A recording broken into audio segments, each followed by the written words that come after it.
This is Pastor Randy. I'd like to welcome you to another Q&A. A question that we often receive here at this ministry is, how should I study the Bible? To begin with, I'd like to share with you a chart from the third edition of the Restoration Study Bible. The title of the chart is 5 Principles to Proper Bible Study. Here are the 5 points outlined in this informative chart. Number 1, take it at face value. Number 2, read the passage in context. Number 3, let Scripture explain itself. Number 4, know the context. And number 5, language and grammar.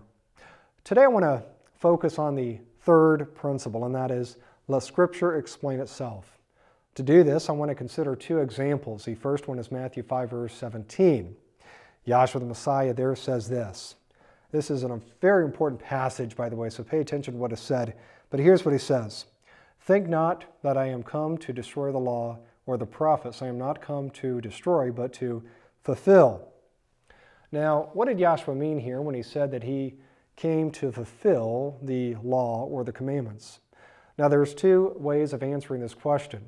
We can look at the definition from the Greek, or we can see and find how this word is used in other passages. When we do this, you should always compare, by the way, the word as found in the Hebrew or Greek. Remember, Hebrew refers to the Old Testament and Greek refers to the New Testament. Well, the Greek word for fulfill here is from the Greek plero and is also found in Matthew 3, verse 15. That passage reads in Matthew 3, and Yahweh answering said unto him, Suffer it be so now, for thus it becomes us to fulfill all righteousness. Then he suffered him. The word fulfill here conveys Yahweh's obedience to the act of baptism. To fulfill then means to do or to obey something. So when Yahweh in Matthew 5, verse 17 said that he came not to abolish or destroy, but to fulfill, he was saying that he came to do or obey or comply with the commandments. I'd like to consider a prophetic example now in Revelation 13, verse 1. Revelation 13, verse 1, this is talking about the beast. Matter of fact, the first part is talking about the first beast. The second beast, or the false prophet. But 13, verse 1, this is the man of sin, the anti-Messiah, the beast. It reads this. It says, And I stood upon the sand of the sea, and saw a beast, rising up out of the sea, having 7 heads, and 10 horns, and upon his horns 10 crowns, and upon his heads the names of blasphemy.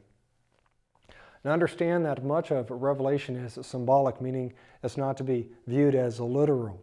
The 7 heads and 10 horns here are explained in Revelation 17, starting with verse 9. Here's what it says in that passage. It says, And here is the mind which hath wisdom. The 7 heads are 7 mountains on which the woman sits. And there are 7 kings, 5 are fallen, and 1 is, and the other is not yet come. And when he comes, he must continue a short space.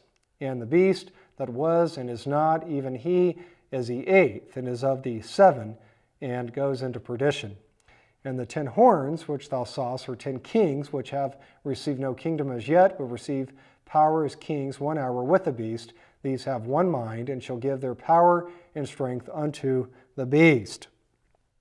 John here explains the meaning of the 7 heads and 10 horns that we found in Revelation 13. We see here the 7 heads represent 7 kings or kingdoms. He says here that 5 had fallen, 1 was, and 1 was yet to come. And as we note in the RSP, we believe that the 5 kings that had fallen likely symbolize Babylon, Assyria, Egypt, Persia, and Greece.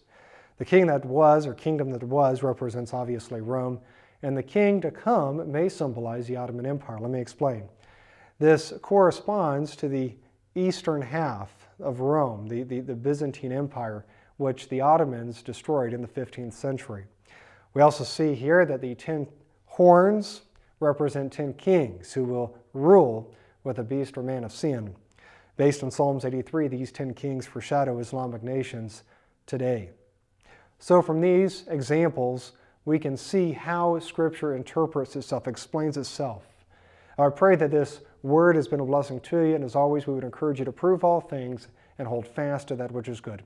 Until next time, may Yahweh bless you. Bye-bye.